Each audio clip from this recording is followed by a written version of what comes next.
Kabanata 15, ang Biblia at ang French Revolution. Ngunit pinakamaitim sa maitim na listahan ng krimen, pinaka nakakakilabot sa mga makademonyong gawain sa lahat ng kakilakilabot na siglo ay ang St. Bartholomew Massacre. May panginginig pa ring naaalala ng mundo ang mga tagpo ng duwag at napakalupit na paglusob na iyon. Dahil sa pamimilit ng mga pari at ng matataas na kawani ng simbahang Romano, idinulot ng hari ng France ang kanyang pahintulot sa nakapanghihilakbot na gawain ito.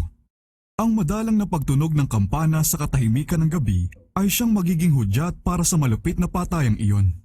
Libu-libong protestante na payapang natutulog sa kanilang mga tahanan na nagtitiwala sa nakapangakong karangalan ng kanilang hari ang kinaladkad ng walang sabi-sabi at basta na lang pinagpapatay.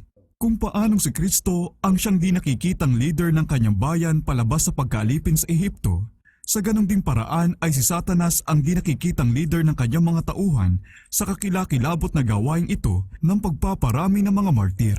Ang massacre na ito ay nagpatuloy sa Paris sa loob ng 7 araw, na ang unang 3 araw ay may hindi mapaniwala ang kabangisan. At ito hindi lamang sa lungsod mismo, kundi ayon na rin sa tanging pag-uutos ng hari, ito'y ipinagpatuloy pa sa lahat ng probinsya at bayan na merong protestante. Hindi na iginalang ang edad o kasarian, pati na ang mga walang muwang na sanggol at ang mga taong puti na ang buhok ay hindi pinaligtas. Ang maharlika at magbubukid, matanda't bata, ina at anak ay sama-samang pinagpapatay. Sa buong France, ang walang awang pagpatay na ito ay nagpatuloy sa loob ng 2 buwan. 70,000 sa mismong pinakamagagaling na halimbawa ng bansa ang nasawi. Nang ang balita tungkol sa massacre ay makarating sa Roma, walang katapusan ang malaking katuwaan ng mga opisyal ng simbahan. Ginantimpalaan ng kardinal ng Lorraine ng 1,000 korona ang nagatid ng balita. Ang kanyon sa St. Angelo ay dumagungdong para sa masayang pagpupugay. Ang mga kampana sa bawat simbahan ay pinatunog.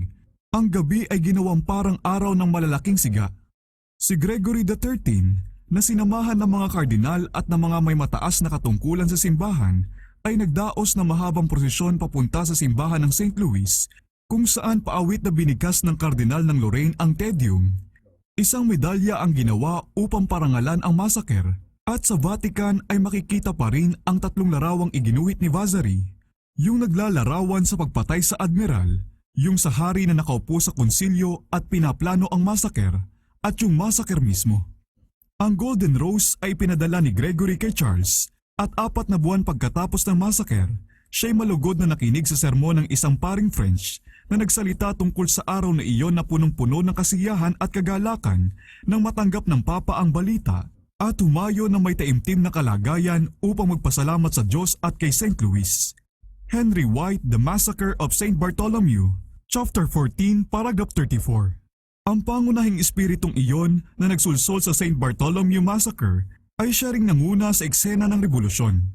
Si Hesukristo ay idineklarang impostor at ang sama-samang sigaw ng mga walang Diyos na mamamayan ng France ay puksain ang buktot na ang ibig sabihin ay si Kristo. Ang kalapastangan ng mapaghamon sa langit at ang kasuklam-suklam na kasamaan ay magkatulong at ang mga pinakamasasamang tao, ang pinakasugapang halimaw sa kalupitan at kasamaan ay labis na pinararangalan. Sa lahat ng ito, ang pinakamataas na pagsamba ay naiukol kay Satanas. Samantalang si Kristo, nataglay ang kanyang mga katangian ng katotohanan, kalinisan at di makasariling pag-ibig ay ipinako sa krus.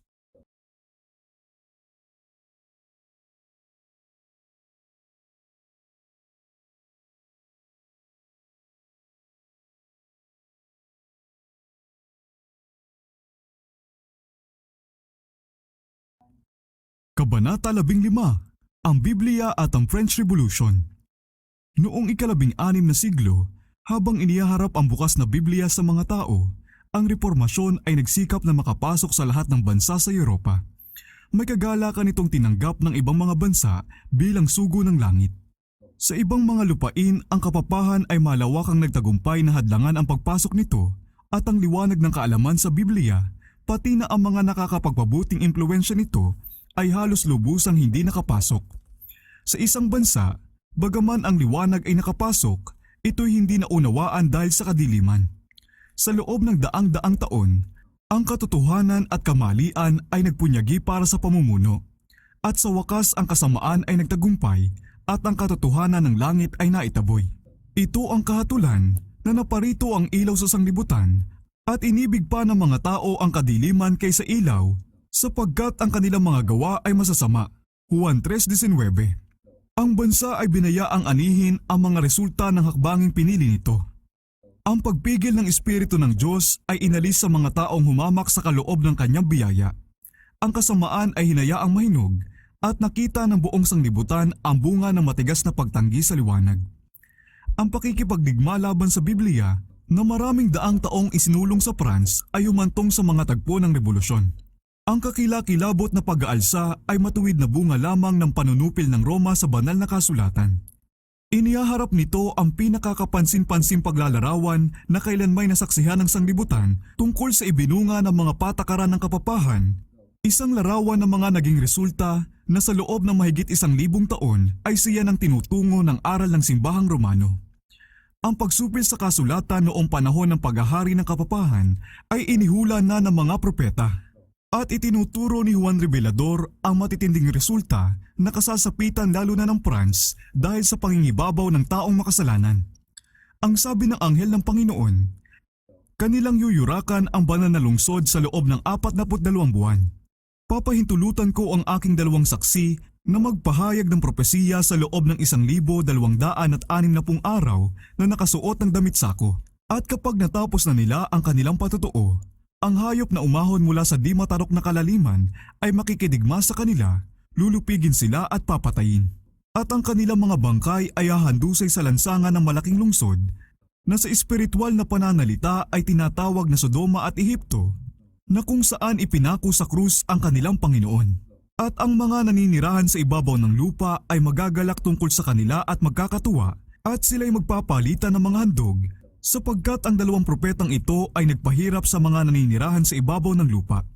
Ngunit pagkatapos ng 3 araw at kalahati, ang hininga ng buhay na mula sa Diyos ay pumasok sa kanila. Sila'y tumindig at dinatna ng malaking takot ang mga nakakita sa kanila. Apokalipsis 11:2-11. Ang 2 panahong binabanggit dito, ang 42 buwan at ang 1,260 araw ay iisa lang, parehong kumakatawan sa panahon na ang Iglesia ni Kristo ay daranas ng pagpapahirap ng Roma. Ang 1,260 taon ng pangingibabaw ng kapapahan ay nagsimula noong 538 AD at sa gayoy magwawakas sa taong 1798. Nang taong iyon, isang hukbo ng France ang lumusob sa Roma at ginawang bihag ang Papa at siya'y namatay sa pagkakatapon sa ibang lupain.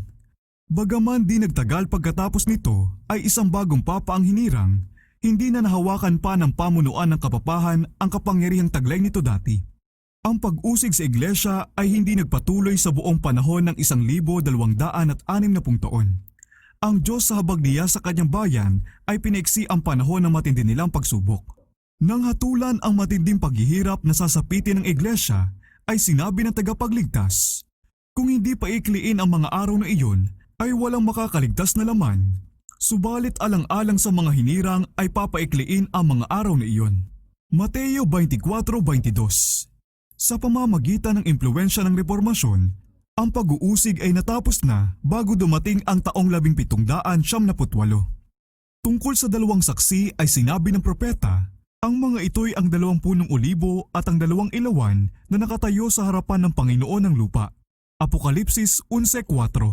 Ang sabi ng mga awit, ilawan sa aking mga paa ang salita mo at liwanag sa landas ko. Awit 119:105. Ang 2 saksi ay kumakatawan sa banal na kasulatan, sa luma at sa bagong tipan. Pareho itong mahalagang patotoo ukol sa pinanggalingan at pamamalagi ng kautusan ng Diyos. Pareho rin silang mga saksi sa panukala ng kaligtasan. Ang mga simbolo, mga sakripisyo at mga propesiya sa lumang tipan ay nakaturo sa darating na tagapagligtas. Ang ebanghelyo at ang mga sulat sa bagong tipan ay nagsasabi ng tungkol sa tagapagligtas na dumating sa eksaktong kaparaan ng inihula ng mga simbolo at propesiya. Papahintulutan ko ang aking 2 saksi na magpahayag ng propesiya sa loob ng 1,260 araw na nakasuot ng damit sako. Sa loob ng malaking bahagi ng panahong ito, ang 2 saksi ng Diyos ay nananatili sa kalagayang hindi masyadong kilala. Sinikap ng kapangyarihan ng kapapahan na ikubli sa mga tao ang salita ng katotohanan at naglagay sa harapan nila ng mga bulaang saksi upang salungatin ang patotoo nito. Nang ang Biblia ay ipagbawal ng pangasiwaan ng relihiyon at ng pamahalaan, nang ang patotoo niya ay baluktutin, at gawin ang lahat ng pagsisikap na maiisip ng tao at ng demonyo upang ilayo ang isipan ng mga tao dito, nang yung mga nangahas na ipahayag ang mga banal na katotohanan nito ay tugisin, ipagkanulo, pahirapan, ilibing sa mga selda ng Bartolina, at pagpapatayin dahil sa kanilang pananampalataya, o kaya'y napilitang tumakas sa mga kuta sa kabundukan at sa mga yungib at mga kuweba sa lupa. Sa gayon ang dalawang tapat na saksi ng hula ay nakasuot ng damit sako. Ngunit ipinagpatuloy nila ang kanilang patotoo sa loob ng 1,260 taon. Sa pinakamadidilim na panahon ay may mga taong tapat na nagmamahal sa salita ng Diyos at naninibugho para sa karangalan niya. Sa mga tapat na lingkod na ito ay ibinigay ang karunungan, kapangyarihan at kapamahalaang ipahayag ang kanyang katotohanan sa buong kapanahunang ito. At kung naisin ng sino man na sila'y pinsalain, apoy ang lumalabas sa kanilang bibig at nilalamon ang kanilang mga kaaway. At kung naisin ng sino man na sila'y pinsalain, siya'y kailangang patayin sa ganitong paraan. Apokalipsis 11:5. Hindi mayuyurakan ng mga tao ang salita ng Diyos ng ligtas sa kaparusahan. Ang kahulugan ng nakakatakot na babalang ito ay ipinagbigay alam sa huling kapitulo ng Apokalipsis. Aking binabalaan ang bawat taong nakikinig sa mga salita ng propesiya ng aklat na ito. Kung ang sino man ay magdagdag sa mga ito, idaragdag sa kanya ng Diyos ang mga salot na nakasulat sa aklat na ito. At kung ang sino man ay mag-alis sa mga salita ng aklat ng propesiyang ito, aalisin ng Diyos ang kanyang bahagi sa punong kahoy ng buhay at sa banal na lungsod na nakasulat sa aklat na ito. Apokalipsis 22:18-19. Ganito ang mga babalang ibinigay ng Diyos upang bantayan ang mga tao laban sa pagbago sa mga bagay na inihayag at ipinag-utos niya sa anumang kaparaanan. Ang mga taimtim na babalang ito ay angkop sa lahat ng tao na dahil sa kanilang impluensya ay inaakay ang tao na maliitin ang kautusan ng Diyos. Ito'y dapat ikatakot at ikanginig noong mga walang galang na nagsasabing hindi naman daw mahalaga kung sundin natin o hindi ang kautusan ng Diyos. Lahat na nagtataas ng sarili nilang opinyon sa ibabaw ng kapahayagan ng Diyos, lahat na magbabago sa malinaw na kahulugan ng kasulatan upang umangkop sa sarili nilang kaginawahan o kaya'y alang-alang sa pakikiayon sa sanglibutan, ay nag-aangkin ng isang nakakatakot na responsibilidad. Susukatin ng nasusulat na salita ng kautusan ng Diyos ang karakter ng bawat tao at hahatulan ang sinumang ihahayag na nagkukulang ng di nagkakamaling subukang ito. At kapag natapos na o nang tinatapos na nila ang kanilang patotoo, ang panahon na ang dalawang saksing ito ay magpapahayag ng propesiya na nakasuot ng damit sako ay nagwakas noong taong 1798. Nang sila'y papalapit na sa pangwakas ng kanilang gawain sa karimlan, sila'y didigmain ng kapangyarihang kinakatawanan ng hayop na umahon mula sa di matarok na kalaliman. Sa maraming bansa sa Europa, ang mga kapangyarihang namumuno sa mga iglesia at pamahalaan ay kontrolado ni Satanas sa pamamagitan ng kapapahan sa loob ng daang-daang taon. Ngunit dito'y makikita ang panibagong kapahayagan ng kapangyarihan ni Satanas. Naging patakaran na ng Roma sa ilalim ng pagpapanggap ng paggalang sa Biblia na ito'y ikandado sa hindi nauunawa ang salita at itago sa mga tao. Sa ilalim ng kanyang pamumuno, ang mga saksi ay nagpahayag ng propesiya na nakasuot ng damit sako. Ngunit isa pang kapangyarihan, ang hayop na umahon mula sa di matarok na kalaliman ay babangon upang magsagawa ng hayagan at tahasang pakikipaglaban sa salita ng Diyos. Ang malaking lungsod na sa mga lansangan nito'y pinatay ang dalawang saksi at kung saan nakahandusay ang kanilang bangkay ay Ehipto sa espiritual na pananalita. Sa lahat ng bansang ipinakilala sa kasaysayan ng Biblia, ang Ehipto ang pinakamapangahas na tumanggi sa pagkakaroon ng buhay na Diyos at kumalaban sa kanyang mga utos. Wala ng hari ang kailanmay nangahas na mas lantaran at mas palalong maghimagsik laban sa kapamahalaan ng langit kaysa sa hari ng Ehipto. Nang ihatid ni Moises sa kanya ang mensahe sa pangalan ng Panginoon, ang Faraon ay may kapalaluang sumagot, "Sino ang Panginoon na aking papakinggan ang kanyang tinig upang pahintulutan kong umalis ang Israel? Hindi ko kilala ang Panginoon at saka hindi ko papahintulutang umalis ang Israel." Exodo 5:2. Ito ay ateismo. At ang bansang kinakatawanan ng Ehipto ay magsasabi rin ng ganong pagtanggi sa mga pag-aangkin ng buhay na Diyos at magpapakita ng ganong ding espiritu ng kawalang paniniwala at paghamon. Ang malaking lungsod ay inihahambing din sa Sodoma sa espiritual. Ang kasamaan ng Sodoma dahil sa pagsalangsang sa kautusan ng Diyos ay lalo nang makikita sa kahalayan nila. At ang kasalanang ito ay magiging litaw na katangian ng bansang tumutupad sa mga detalye ng talatang ito. Sang-ayon sa sinabi ng propeta, kaunting panahon bago ang taong 1778 ay merong kapangyarihang galing sa demonyo at may likas ng demonyo na babangon upang makipagdigma sa Biblia. At sa bansang kung saan patatahimikin ang patotoo ng dalawang saksi ng Diyos ay mahahayag ang ateismo ni Faraon at ang kahalayan ng Sodoma. Ang propesiyang ito ay nagkaroon ng pinakatumpak at kapansing-pansing katuparan sa kasaysayan ng France. Sa panahon ng Rebolusyon noong taong 1773, ang sanglibutan sa kauna-unahang pagkakataon ay nakarinig ng pagtitipon ng mga taong ipinanganak at nakapag-aral sa sibilisadong panahon at may hawak sa karapatang pamunuan ang isa sa pinakamainam na bansa sa Europa na itinataas ang nagkakaisa nilang tinig upang itakwil ang pinakadakilang katotohanang tinanggap ng kaluluwa ng tao at buong pagkakaisang tinalikuran ang pagsampalataya at pagsamba sa Diyos. Sir Walter Scott, Life of Napoleon, Volume 1, Chapter 17. France lamang ang nag-iisang bansa sa sanglibutan na tungkol dito'y may nananatili pang mapagtitiwala ang ulat na bilang isang bansa ay itinaas niya ang kanyang kamay sa lantarang paghihimagsik laban sa lumikha ng sangsinukob. Nagkaroon ng maraming lapastangan, maraming walang relihiyon at patuloy pa ring marami sa England, Germany, Spain at kahit saan. Ngunit ang France ay namumukod sa kasaysayan ng daigdig bilang nag-iisang bansa na sa pamamagitan ng kautusan ng pambatasang kapulungan nito ay nagpahayag na walang Diyos at ang buong populasyon ng kabisera at ang napakalaking karamihan sa iba pang lugar, lalaki man o babae, ay nagsayawan at nag-aawitang may katuwaan bilang pagtanggap sa pahayag na ito. Blackwood's Magazine, November 1870. Ipinakita rin ng France ang katangian na bukod-tanging ikinatanyag ng Sodoma. Sa panahon ng Rebolusyon ay may mga nahayag na kalagayan ng pagbagsak at pagsama ng moralidad na katulad nung nagdala ng pagkawasak sa Sodoma at sa mga karatig na lungsod nito. At magkasamang ipinahayag ng isang manunulat ng kasaysayan ang kawalang Diyos at kahalayan ng France, gaya ng ipinahayag sa propesiya.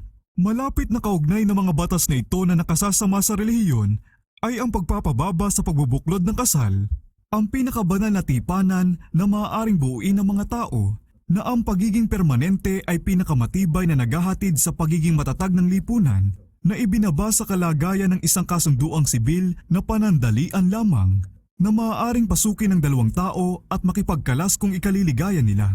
Kung inilaan ng mga demonyo ang sarili nila sa paggawa upang makatuklas ng isang paraan na pinakalubusang makakasira sa anumang dapat igalang, kalugod-lugod o permanente sa buhay pamilya, at ganun din ay magkamit ng katiyakan na ang kalokohan na layuning malikha nito ay mapapamalagi sa paglipas ng mga henerasyon, wala na silang maiimbento pang mas matagumpay na panukala kaysa sa pagpapasama sa kasal.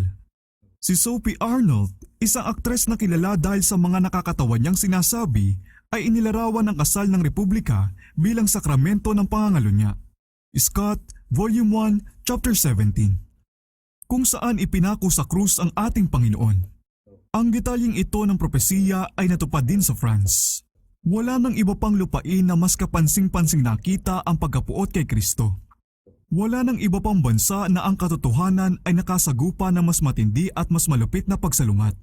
Sa pag-uusig na iginawad ng France sa mga nagpapahayag ng pananampalataya sa Ebanghelyo, si Kristo ay ipinako nito sa katauhan ng kanyang mga alagad. Sa bawat daang taon, ang dugo ng mga banal ay nabubuhos. Samantalang ibinubuwis ng mga Waldenses ang kanilang buhay sa mga kabundukan ng Piedmont, dahil sa salita ng Diyos at dahil sa patotoo ni Hesukristo, ang ganong ding pagsaksi sa katotohanan ay tinaglay ng kanilang mga kapatid, ang mga Albigenses ng France. Noong panahon ng Reformasyon, ang mga tagasunod nito ay pinagpapatay sa pamamagitan ng matitinding pagpapahirap. Ang hari at ang mga mahal na tao, ang mga babaeng dugong bughaw at mayininhing dalaga, at mga taong ikinararangal at magigiting na bansa ay binusog ang kanilang mga mata sa matitinding paghihirap ng mga martir ni Jesus. Ang magigiting na Huguenots na nakikipaglaban para sa mga karapatang iyon na pinangahawakang sagrado ng puso ng tao higit sa lahat ay nagbuhos ng kanilang dugo sa maraming larangang pinaglabanan ng maigi. Ang mga protestante ay itinuring na mga tulisan, pinatungan ng halaga ang kanilang ulo at sila'y tunugis na parang mababangis na hayop. Ang iglesia sa ang ilan sa mga nagmula sa mga unang Kristiyano na nanatili pa rin sa France noong ika-18 siglo na nagtatago sa mga kabundukan sa timog at pinakamamahal pa rin ang pananampalataya ng kanilang mga ninuno. Kapag sila'y naglalakas loob na magpulong kung gabi sa gilid ng bundok o sa mga walang taong putikan, sila'y hinahabol ng mga nakakabayong kawal at kinakaladkad sa mga barko noon na dilayag para gawing alipin habang buhay. Ang mga pinakamalinis, ang mga pinakapino at ang mga pinakamatatalino sa mga taga-France ay iginagapos na may matinding pagpapahirap sa gitna ng mga magnanakaw at mga mamamatay tao. Wiley, Book 22, Chapter 6. Ang iba na mas may awang pinakikitunguhan ay basta na lang binabaril na dahil walang armas at walang magagawa ay lumuluhod na lang para manalangin. Daan-daang matatanda, mga babaeng walang kalaban-laban at mga batang walang kamuwang-muwang ang iniiwang patay sa lugar na kanilang pinagpupulungan. Kung babagtasin ang gilid ng bundok o ng kagubatang nakaugalian nilang pagpulungan, ay karaniwan na ang makakita ng mga patay na nangangalat sa damuhan bawat 4 na hakbang at mga bangkay na nakabitin sa puno. Ang kanilang puok na winasak ng tabak, ng palakol at ng mga gatong na kahoy ay naging isang malawak at mapanglaw na kasukalan. Ang mga kabuktutang ito ay ginawa hindi sa panahon ng kadiliman, kundi sa maningning na kapanahunan ni Louis XIV. Ang siyensya ay nililinang na noon, ang pagsusulat ay lumalago, ang mga dakila sa hukuman at kabisera ay mga taong may pinag-aralan at magagaling magsalita at labis na ipinagkunwari ang mga biyaya ng kaamuan at pagkakawanggawa. Wiley, Book 22, Chapter 7. Ngunit pinakamaitim sa maitim na listahan ng krimen, pinaka nakakakilabot sa mga makademonyong gawain sa lahat ng kakilakilabot na siglo ay ang St. Bartholomew Massacre. May panginginig pa ring naaalala ng mundo ang mga tagpo ng duwag at napakalupit na paglusob na iyon. Dahil sa pamimilit ng mga pari at ng matataas na kawani ng simbahang Romano, idinulot ng hari ng France ang kanyang pahintulot sa nakapanghihilakbot na gawain ito. Ang madalang na pagtunog ng kampana sa katahimikan ng gabi ay siyang magiging hudyat para sa malupit na patayang iyon. Libu-libong protestante na payapang natutulog sa kanilang mga tahanan na nagtitiwala sa nakapangakong karangalan ng kanilang hari ang kinaladkad ng walang sabi-sabi at basta na lang pinagpapatay. Kung paanong si Kristo ang siyang di nakikitang leader ng kanyang bayan palabas sa pagkaalipin sa Ehipto, sa ganong ding paraan ay si Satanas ang di nakikitang leader ng kanyang mga tauhan sa kakilakilabot na gawain ito ng pagpaparami ng mga martir. Ang massacre na ito ay nagpatuloy sa Paris sa loob ng 7 araw, na ang unang 3 araw ay may hindi mapaniwala ang kabangisan. At ito hindi lamang sa lungsod mismo, kundi ayon na rin sa tanging pag-uutos ng hari, ito'y ipinagpatuloy pa sa lahat ng probinsya at bayan na merong protestante. Hindi na iginalang ang edad o kasarian, pati na ang mga walang muwang na sanggol at ang mga taong puti na ang buhok ay hindi pinaligtas. Ang maharlika at magbubukid, matanda't bata, ina at anak ay sama-samang pinagpapatay. Sa buong France, ang walang awang pagpatay na ito ay nagpatuloy sa loob ng 2 buwan. 70,000 sa mismong pinakamagagaling na halimbawa ng bansa ang nasawi. Nang ang balita tungkol sa massacre ay makarating sa Roma, walang katapusan ang malaking katuwaan ng mga opisyal ng simbahan. Ginantimpalaan ng kardinal ng Lorraine ng 1,000 korona ang nagatid ng balita. Ang kanyon sa St. Angelo ay dumagungdong para sa masayang pagpupugay. Ang mga kampana sa bawat simbahan ay pinatunog. Ang gabi ay ginawang parang araw ng malalaking siga. Si Gregory XIII, na sinamahan ng mga kardinal at ng mga may mataas na katungkulan sa simbahan, ay nagdaos na mahabang prosesyon papunta sa simbahan ng St. Louis, kung saan paawit na binigkas ng kardinal ng Lorraine ang Te-Deum. Isang medalya ang ginawa upang parangalan ang massacre, at sa Vatican ay makikita pa rin ang 3 larawang iginuhit ni Vasari, yung naglalarawan sa pagpatay sa admiral, yung sa hari na nakaupo sa konsilyo at pinaplano ang massacre, at yung massacre mismo. Ang Golden Rose ay pinadala ni Gregory kay Charles at 4 na buwan pagkatapos ng massacre, siya'y malugod na nakinig sa sermon ng isang paring French na nagsalita tungkol sa araw na iyon na punong-puno ng kasiyahan at kagalakan nang matanggap ng Papa ang balita at humayo ng may taimtim na kalagayan upang magpasalamat sa Diyos at kay St. Louis. Henry White, The Massacre of St. Bartholomew, Chapter 14, Paragraph 34. Ang pangunahing espiritong iyon na nagsulsol sa St. Bartholomew Massacre ay siya ring nanguna sa eksena ng revolusyon. Si Hesukristo ay idineklarang impostor at ang sama-samang sigaw ng mga walang Diyos na mamamayan ng France ay puksain ang buktot na ang ibig sabihin ay si Kristo. Ang kalapastangan ng mapaghamon sa langit at ang kasuklam-suklam na kasamaan ay magkatulong at ang mga pinakamasasamang tao, ang pinakasugapang halimaw sa kalupitan at kasamaan ay labis na pinararangalan. Sa lahat ng ito, ang pinakamataas na pagsamba ay naiukol kay Satanas. Samantalang si Kristo, nataglay ang kanyang mga katangian ng katotohanan, kalinisan at di makasariling pag-ibig ay ipinako sa krus. Ang hayop na umahon mula sa di matarok na kalaliman ay makikipagdigma sa kanila, lulupigin sila at papatayin. Ang ateistang kapangyarihan na namuno sa France noong panahon ng revolusyon at ng paghahari ng lagim ay talagang nagtaguyod ng ganong pakikidigma sa Diyos at sa kanyang banal na salita na kailanmay hindi pa nasaksihan ng sanglibutan. Ang pagsamba sa Diyos ay binuwag ng pambansang kapulungan. Ang mga Biblia ay pinakukuha at sinunog sa publiko nang may lahat ng posibleng paghahayag ng paghamak.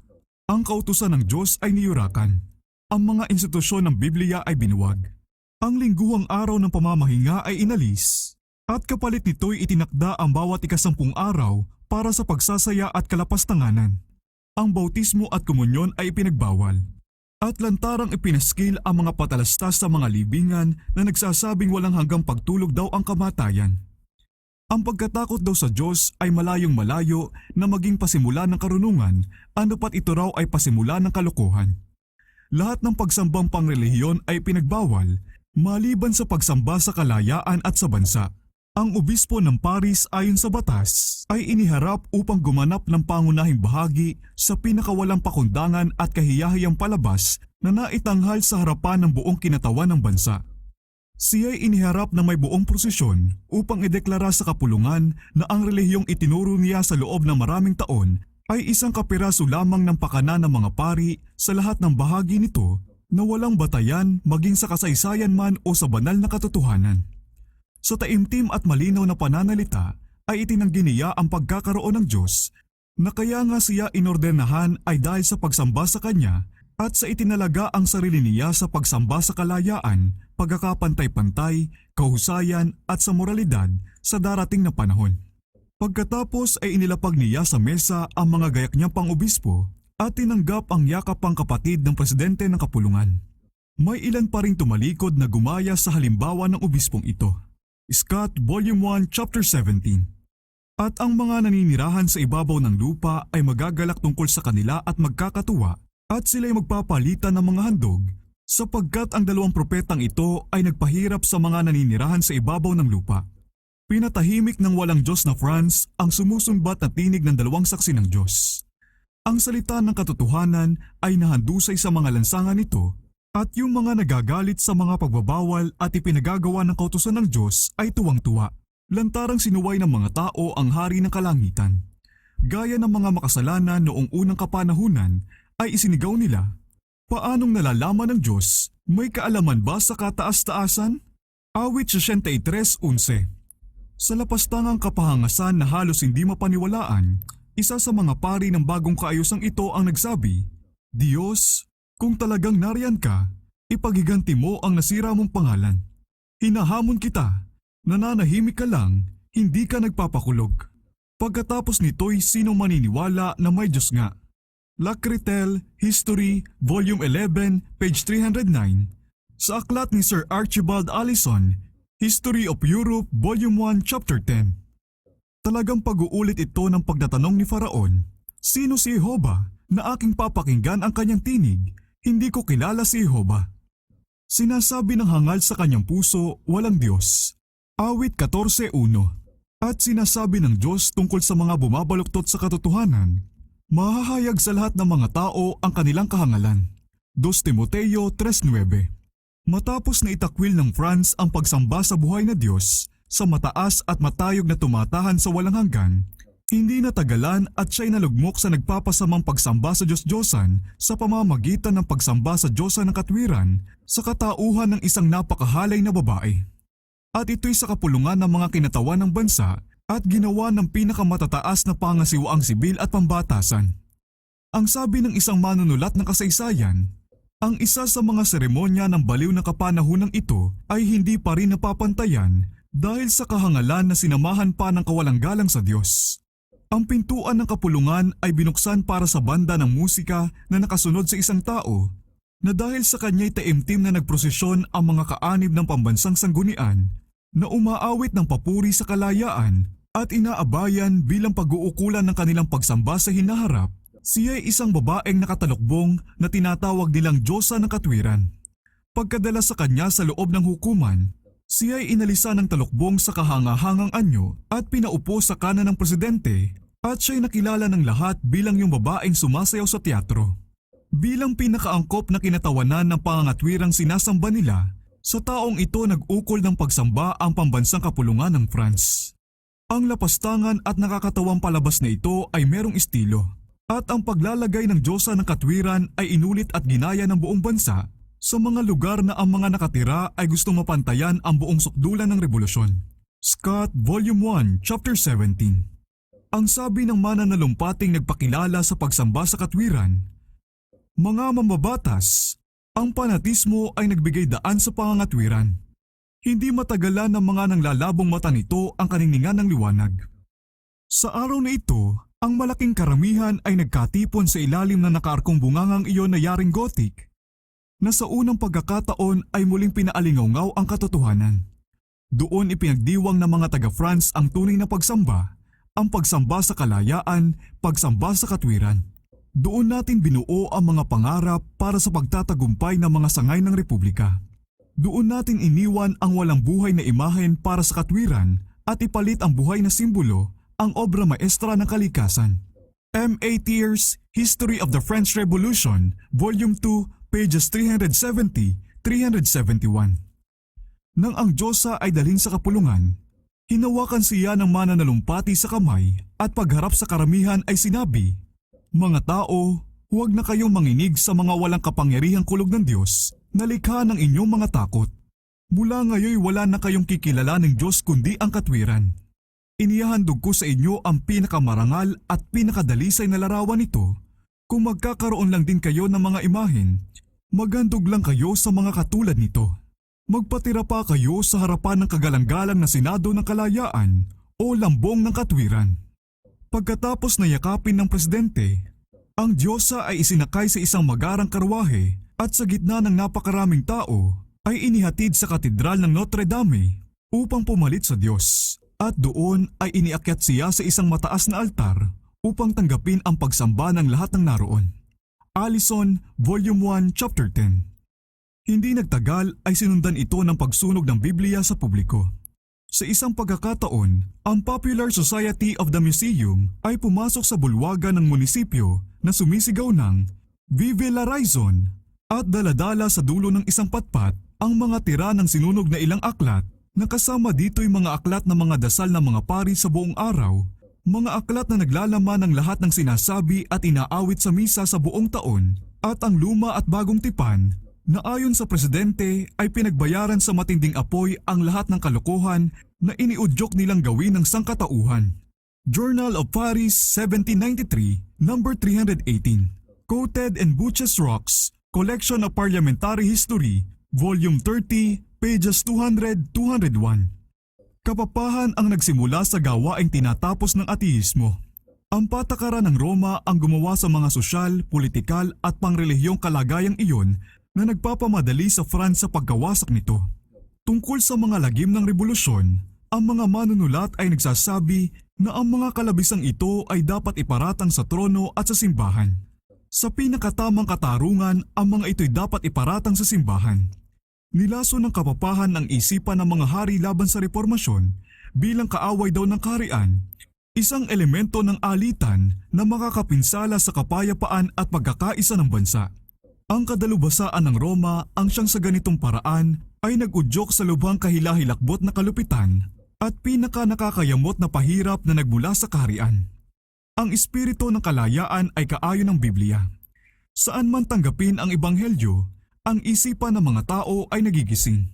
Sinisimula nilang kalagin ang mga gapos na nagpaging alipin sa kanila sa kawalang alam, bisyo at pamahiin. Sila ay nagsisimulang mag-isip at kumilos bilang mga tao. Nakita ito ng mga hari at nanginig dahil sa kanilang kalupitan. Ang Roma ay hindi pa bagal-bagal na pag-alabin ang mga mapanibuguin nilang pangamba. Ang sabi ng Papa sa hari ng France noong taong 1525, ang kahibangang ito o protestantismo ay hindi lamang lilituhin at sisirain ng relihiyon, kundi pati na ang lahat ng pamunuan, kamaharlikahan, kautusan, batas, katiwasayan at tangi na rito ang mga katungkulan. G. de Felice, History of the Protestants of France, Book 1, Chapter 2, Paragraph 8. Makaraan ng ilang taon, isang kinatawan ng Papa ang nagbabala sa hari. Kamahalan, huwag kayong magpadaya. Guguluhin ng mga protestante ang lahat ng kaayusang sibil pati na sa relihiyon. Ang trono ay nasa malaking panganib gaya rin ng sa altar. Ang pagpasok sa bagong relihiyon ay nangangahulugan ng pagkakaroon ng bagong pamahalaan. Daubigny, History of the Reformation in Europe in the Time of Calvin, Book 2, Chapter 36. At ginising rin ng mga teologo ang mga maling iniisip ng mga tao sa pagsasabing ang doktrina raw ng mga protestantismo ay umaakit sa mga tao papunta sa naiibang mga bagay at sa kalokohan. Inaagawan daw nito ang hari ng tapat na damdamin sa kanyang nasasakupan at parehong sinisira ang simbahan at ang pamahalaan. Sa ganitong paraan ay nagtagumpay ang Roma na ihanay ang France laban sa reformasyon. Ang tabak ng pag-uusig ay hinugot sa France sa unang pagkakataon upang ipagtanggol ang trono, ingatan ang mga maharlika at panatilihin ang mga kautusan. Wiley, Book 13, Chapter 4. Hindi na kinikinita ng mga pinuno ang mga magiging resulta ng kritikal na patakarang iyon. Naitanim sana ng turo ng Biblia sa isip ng mga tao ang prinsipyong iyon ng katarungan, pagtitimpi, katotohanan, pagkakapantay-pantay at kagandahang loob na siyang pinakasaligan ng pag-unlad ng isang bansa. Ang katuwiran ay nagtataas sa isang bansa. Sa ganitong paraan, ang trono ay natatatag. Kawikaan 14:34, 16:12. Ang gawa ng katuwiran ay kapayapaan at ang dulot nito, katahimikan at pagtitiwala kailanman. Isaias 32:17. Ang taong sumusunod sa kautusan ng Diyos ay tunay talagang igagalang at susundin ang mga batas ng kanyang bansa. Ang taong natatakot sa Diyos ay pararangalan ng hari sa pagsasagawa niya ng lahat ng makatwiran at marapat na kapamahalaan. Ngunit ipinagbawal ng kapuspalad na France ang Biblia at pinigilan ang mga tagasunod nito. Sa paglipas ng mga daang taon, ang mga taong may prinsipyo at integridad, mga taong may talas ng talino at katatagang moral, na may lakas ng loob na tahasang ihayag ang kanilang matitibay na paniniwala at may pananampalataya upang magtiis alang-alang sa katotohanan. Sa maraming daang taon, ang mga taong ito ay naghirap bilang mga alipin sa malalaking barko noon, namatay dahil sa pagsunog o kaya nabulok sa mga selda sa ilalim ng lupa.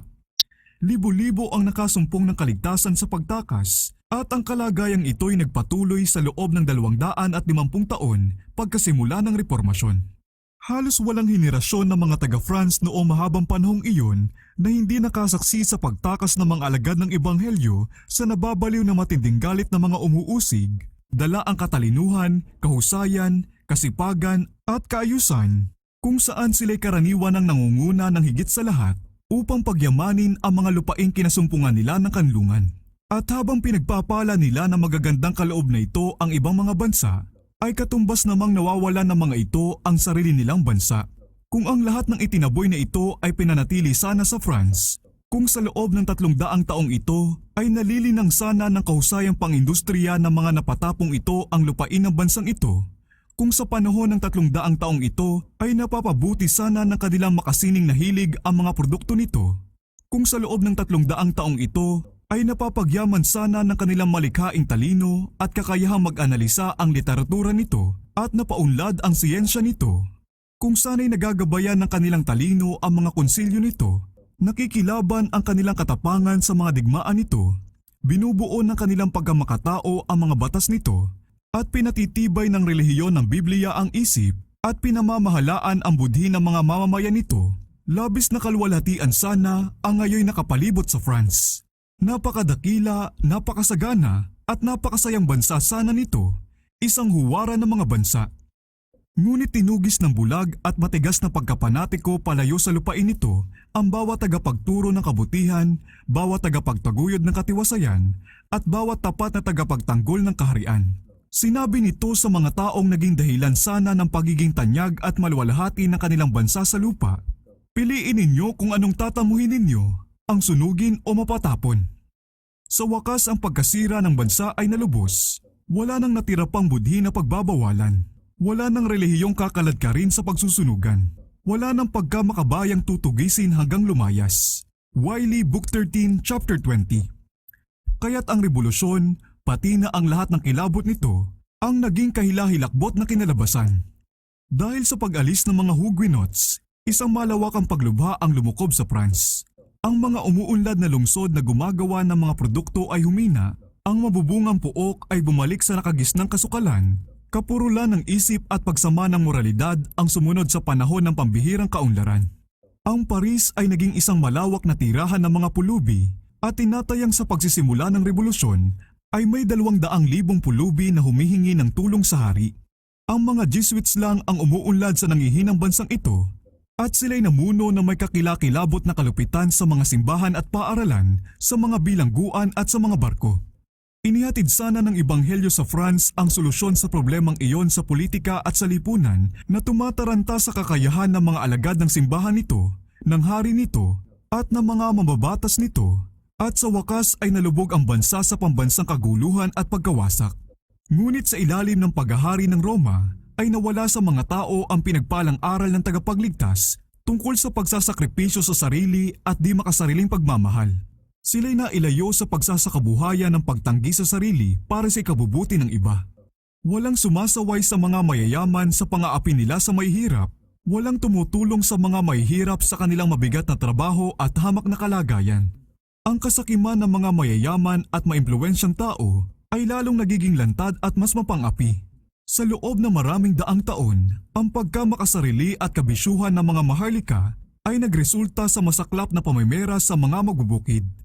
Hindi mabuti ang pagtrato ng mga mayayaman sa mga mahihirap at kinamumuhian ng mahihirap ang mayayaman.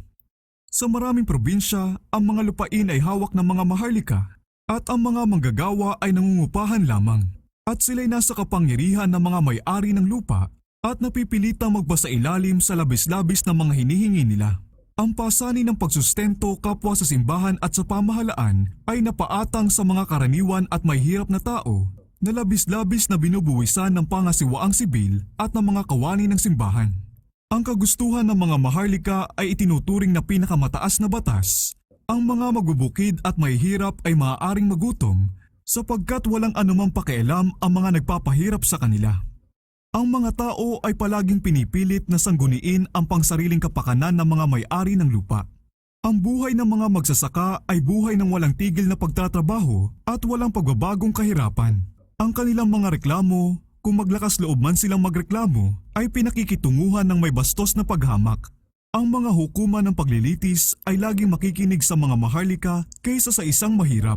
Ang mga suhol ay lantarang tinatanggap ng mga hukom. At ang pinakamaliit na kapritso ng mga maharlikang tao ay nagtataglay ng puwersa ng batas sa bisa ng sistemang ito ng pangkahalatang katiwalian. Sa mga buwis na napipigas sa mga karaniwang mamamayan, ng mayayamang tao sa isang banda at ng mga kawani ng simbahan sa kabila, hindi pa nangangalhati ang napupunta sa kabangyaman ng kaharian o ng simbahan. Ang iba ay nilustay sa napakasamang pagpapalayo sa sarili. At ang mga taong ito mismo na pinaghirap ang mga kapwa nila mamamayan ay libre pa sa pagbabayad ng buwis at binigyang karapatan ng batas o ng kalakaran na mapalagay sa lahat ng katungkulan sa pamahalaan. Ang mga taong nagtatamasa ng pribilehiyo ay 150,000 lamang at dahil sa kanilang pagpapakasaya, milyon-milyon ang mga nalagay sa walang pag-asa at lumalalang pamumuhay. Ang hukuman ay sugapa sa luho at bisyo. Kakaunti ang tiwala sa pagitan ng mga tao at ng mga namumuno. Ang paghihinala ay nakapako sa lahat ng hakbangin ng pamahalaan na para bang pakana at makasarili. Sa loob ng mahigit 50 taon bago sumapit ang revolusyon, ang nakaupo sa trono ay si Louis XV na kahit noong masamang kapanahon ng iyon ay kilala na sa pagiging tamad, hangal at mahalay na hari. Sa ganitong ubod ng sama't malulupit na maharlika at namumulubit walang alam na mahihirap na tao, ang bansa ay nahadlangan ukol sa pananalapi. At ang mga tao ay nagalit. Hindi na kailangan pa ang paningin ng propeta para makinikinita ang kakilakilabot ng nalalapit na pag-aalsa. Sa mga babala ng mga tagapayo niya ay nakagawian ng itugon ng hari. Sikapin ninyo magpatuloy ang takbo ng mga pangyayari hanggat mukhang mabubuhay pa ako. Pagkamatay ko ay maaari na mangyari ang ayon sa kagustuhan nito.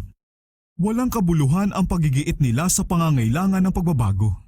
Nakita niya ang mga kasamaan, ngunit wala siyang lakas ng loob o kakayahan na harapin ang mga ito. Ang kapahamakang naghihintay sa France ay tunay talagang nailarawan sa kanyang batugan at makasariling sagot. Pagkatapos ko ay ang gunaw. Sa pamamagitan ng paggamit sa inggit ng mga hari at ng mga namumuno, ay naimpluwensyahan sila ng Roma na panatilihin ang mga tao sa pagkaalipin dahil alam na sa gayoy manghihina ang bansa at layuning sa ganitong paraan ay maipako kapwa ang mga pinuno at ang mga tao sa pangaalipin niya. Sa pamamagitan ng patakaran na malayo ang pananaw, ay nakita niya na parang lubusang maaalipin ang mga tao. Kailangang sa kanilang kaluluwa maigapos ang mga kadena na ang pinakasiguradong paraan upang mapigilan sila sa pagtakas ay ang gawin silang walang kakayahang makalaya. Libo-libong beses pang mas matindi kaysa sa pisikal na pagdurusang ibinunga ng mga patakaran nito ay ang pagsama ng kalagayang moral. Dahil pinagkaitan ng Biblia at binayaan sa mga turo ng pagkapanatiko at kasakiman, ang mga tao ay nabalot ng kawalang alam at pamahiin at nalubog sa bisyo, anupat sila'y lubusang di angkop na pamahalaan ang sarili. Ngunit ang kinalabasan ng lahat ng ito ay malayong malayo sa hinahangad ng Roma. Sa halip na mapigilan ang mga tao sa bulag na pagsunod sa mga doktrina niya, ang ginawa niya ay nagresulta sa kanilang pagiging walang Diyos at mga revolusyonista. Ang Romanismo ay kinamuhian nila bilang gawa-gawa ng mga pari. Ang tingin nila sa mga kawani ng simbahan ay mga taong nagpapahirap sa kanila. Ang tanging Diyos na nakilala nila ay ang Diyos ng Roma. Ang mga paniniwala nito ang tangi nilang relihiyon. Ipinalagay nila na ang kasakiman at kalupitan nito ay tunay na bunga ng Biblia at ayaw nilang makabahagi ang alinman dito. Ipinakilala ng mali ng Roma ang karakter ng Diyos at binigyan ng maling pakahulugan ang kanyang mga ipinag-uutos at ngayon nga ay parehong itinakwil na ng mga tao ang Biblia at ang may akda nito. Ipinag-utos niya ang bulag na pagsampalataya sa mga turo niya sa ilalim ng pakunwaring kapahintulutan ng kasulatan. At bilang tugon, lubos na itinakwil ni Voltaire at ng kanyang mga kasamahan ang salita ng Diyos at ikinalat kahit saan ang laso ng hindi paniniwala na merong Diyos. Dinurog ng Roma ang mga tao sa ilalim ng bakal niyang sakong, kaya't ang mga tao na dinustad pinagmalupitan dahil sa takot nila sa kalupitan nito ay kinalag na ngayon ang lahat ng pagbabawal. Dahil galit sa nakaliligaw na pandaraya na napakatagal nilang pinag-ukulan ng pagsamba, magkasama nilang itinakwil ang katotohanan at ang kasinungalingan. At sa pag-aakalang ito'y lisensya para sa kalayaan, ang mga aliping ito ng bisyo ay nagpakasaya sa iniisip nilang kalayaan. Sa pagsisimula ng revolusyon, ang mga tao ay pinayagang magkaroon ng kinatawang mas marami pa kaysa sa pinagsamang kinatawan ng mga maharlika at mga kawani ng simbahan, ayon na rin sa pahintulot ng hari. Kung kaya't hawak nila ang balanse ng kapangyarihan, ngunit hindi sila handa na gamitin ito ng may karunungan at tinahon. Dahil sabik na ituwid ang mga kasamaang naranasan nila, ipinasya nilang magtangka ng muling pagtatatag ng lipunan. Ang mga nagagalit na taong bayan na ang mga isipan ay puno ng mapapait at matagal nang iniingat-ingat ang alaala ng pang-aabuso, ay nagkaisang baguhin ang kalagayan ng paghihirap na hindi na matiis at ipaghiganti ang kanilang sarili doon sa mga itinuturing nilang may gawa ng kanilang pagdurusa. Isinagawa ng mga inaaping ito ang leksyon na natutunan nila sa ilalim ng kalupitan at naging mga api ng mga umapi sa kanila. Dugo ang inani ng kaawa-awang France sa kanyang inihasik. Kakilakilabot ang mga naging resulta ng kanyang pagpapasakop sa kumukontrol na kapangyarihan ng Roma. Kung saan itinayo ng France noong pasimula ng reformasyon ang una nitong pinagsunugan dahil sa impluwensya ng Roma, ay doon din itinayo ng revolusyon ang unang bitayan nito. Doon sa mismong lugar kung saan sinunog ang mga unang martir ng pananampalatayang protestante noong ika-16 na siglo, ay doon din pinugutan ang mga unang biktima noong ika-18 siglo. Dahil sa pagtataboy sa ebanghelyo na sana'y nagbigay sa kanya ng kagamutan, binuksan ng France ang pinto para sa kawalang Diyos at pagkawasak. Nang alisin ang mga pagpigil ng kautusan ng Diyos, natuklasan nila na ang mga batas ng tao ay hindi sapat upang pigilan ang napakalakas na agos ng bugso ng damdamin ng tao, at ang bansa ay natangay sa paghihimagsik at pambansang kaguluhan. Sinimulan ng pakikilaban sa Biblia ang panahon na kilala sa kasaysayan ng daigdig bilang paghahari ng lagim. Ang kapayapaan at kaligayahan ay nawala sa mga tahanan at puso ng mga tao. Lahat ay nanganganib. Siyang nagtatagumpay ngayon ay pinaghihinalaan at hinahatulan kinabukasan. Ang karahasan at kasakiman ay may di matututulang pagkontrol. Ang hari, ang mga kawani ng simbahan at mga maharlika ay napilitang magpasakop sa mga kasamaan ng mga taong nagkakagulo at galit na galit. Ang kanilang pagkauhaw sa paghihiganti ay lalo lamang pinatindi ng pagkakabitay sa hari, at yung mga nag-utos ng kanyang kamatayan ay sumunod din agad sa bitayan. Ang malawakang pagpatay sa lahat na napapaghinalaang kumukontra sa revolusyon ay itinakda. Ang mga bilangguan ay nagsiksikan at nagkaroon pa nga ng pagkakataong mahigit sa 200,000 ang nabilanggo. Ang mga lungsod ng kaharian ay napuno ng mga eksena ng lagim. Ang ibang grupo ng mga naghihimagsik ay laban sa isa pang grupo, at ang France ay naging malawak na lugar ng naglalaban-labang mga tao na kontrolado ng galit ng sumisilakbo nilang damdamin. Sa Paris ay sunod-sunod ang kaguluhan, at ang mga mamamayan ay nagkahati-hati sa sari-saring uri ng grupo na parang walang ibang hangad kundi ang lipulin ang isa't isa. At dagdag pa sa pangkahalatang paghihirap, ang bansa ay nasangkot sa matagal at mapangwasak na pakikidigma sa malalakas na bansa sa Europa. Ang bansa ay halos babagsak na, ang mga kawal ay umaangal para sa kakulangang bayad sa kanila, ang mga taga-Paris ay nagugutom, at ang mga probinsya ay winasak ng mga tulisan, at ang sibilisasyon ay halos mapawi na dahil sa laganap na kaguluhan at abuso sa kalayaan. Natutunang maigi ng mga tao ang mga leksyon ng kalupitan at pagpapahirap na napakasipag na itinuro ng Roma, at sa wakas ay dumating na ang araw ng paghiganti. Hindi na ang mga alagad ni Jesus ngayon ang ipinapasok sa mga bilangguan sa ilalim ng lupa at kinakaladkad sa pagsusunugan. Noon ay ang mga ito ang pinatay o kaya itinaboy sa ibang lupain. Naramdaman ngayon ng walang awang Roma ang malupit na kapangyarihan ng mga tinuruan niyang masayahan sa pagpapadanak ng dugo. Ang halimbawa ng panguusig na matagal na panahong ipinakita ng mga kawani ng simbahan sa France ay gumanti na ngayon sa kanila na may pahiwatig na kalakasan. Ang mga bitayan ay namula dahil sa dugo ng mga pari. Ang mga barko at ang mga bilangguan sa ilalim ng lupa na dati siksikan sa mga Huguenots ay punong-puno na ngayon ng mga umusig sa kanila. Sa pagkakakadena sa upuan at pagpapakapagod sa pagsagwan, ay naranasan ng mga parit obispong Romano ang lahat ng kasawiang iyon na buong kalaya ang ipinadanas ng kanilang simbahan sa mga maamong erehe. At pagkatapos ay sumapit ang mga panahong iyon na ang pinakamalulupit na batas ay ipinatupad ng pinakamalupit na hukuman, na walang taong maaaring bumati sa kanyang kapitbahay o umusal ng kanyang pananalangin nang hindi nanganganib na makagawa ng krimeng pinarurusahan ng kamatayan, na ang mga espiya ay nagkukubli sa lahat ng sulok, na ang bitayan ay abala tuwing umaga, na ang mga bilangguan ay napuno ng halos kasindami ng kayang isakay ng barkong para sa mga alipin, na ang mga kanal ay bumubula sa dugo sa pag-agos nito sa ilog ng Seine.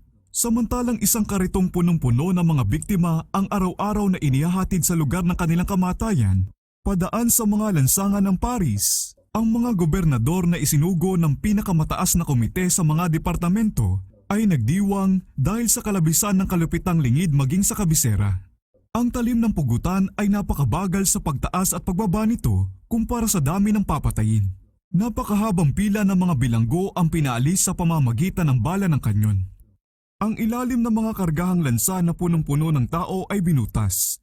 Ang Lyon ay naging parang disyerto. Sa Aras, kahit ang malupit na habag ng mabilis na kamatayan ay ipinagkakait sa mga bilanggo. Lahat padaan sa Loire mula Saumur hanggang sa dagat, napakaraming uwak at lawin na nagpipiesta sa mga hubad na bangkay, na magkakapulupot sa kakilakilabot nilang pagyayakapan. Walang habag na ipinakita sa kasarian man o sa edad. Ang bilang ng mga binatilyo at mga babaeng may edad na 17 taon na pinapatay ng kasuklam-suklam na pamahalaang iyon ay umabot sa daan-daan. Ang mga sanggol na inihiwalay sa suso ay pinagpapasahan ng sibat ng mga nakahilerang Jacobin o miyembro ng French Revolution. Sa loob lamang ng 10 taon ay napakaraming tao ang namatay. Ang lahat ng ito ay ayon sa kagustuhan ni Satanas. Ito ang pinagsisikapan niya mangyari sa loob ng mahabang panahon. Ang patakaran niya ay pandaraya mula pasimula hanggang katapusan at ang walang pagbabago niyang hangarin ay ang magdala ng kasawian at pagkaaba sa mga tao, ang papangitin at dungisan ang pinakamahusay na gawa ng Diyos upang sirain ang banal na layunin ng kabaitan at pag-ibig at sa gayon ay magdulot ng kalungkutan sa langit. At sa pamamagitan ng mapandaya niyang pamamaraan ay binubulag niya ang isipan ng mga tao at hinihimok silang ibalik sa Diyos ang sisi ng kanyang ginawa na para bang ang lahat ng kasawian ay resulta ng panukala ng lumikha. Sa ganong ding paraan, kapag nakamit na ng mga taong pinasama at pinagmalupitan ng mabagsik niyang kapangyarihan ang kanilang kalayaan, hinihimok niya sila sa pagmamalabis at kasamaan. At ang larawang ito ng hindi mapigilang pag-abuso sa kalayaan ay ipinakikilala ng mga mapagmalupit at mga mapang-api bilang halimbawa ng mga resulta ng kalayaan. Kapag natuklasan ang isang pagkakamali sa isang damit, ikinukubli lang ito ni Satanas sa ibang balat kayo at tinatanggap ito ng napakaraming tao na may ganong din pananabik sa una. Nang matuklasan ng mga tao na pandaraya pala ang Romanismo at ang mga tao ay hindi na mapalabag ni Satanas sa kautusan ng Diyos sa pamamagitan ng ahensyang ito, inimok niya silang ituring na pandaraya ang lahat ng relihiyon at kata-kata ang Biblia. At dahil binaliwala na ang mga alituntunin ng Diyos, itinalaga nila ang kanilang sarili sa di mapigil na kasamaan. Ang malubhang pagkakamali na nagdudulot ng ganong kasawian sa mga taga-France ay ang pagwawalang bahala sa isang dakilang katotohanan ito na ang tunay na kalayaan ay naroon sa nasasaklaw ng pagbabawal ng kautusan ng Diyos.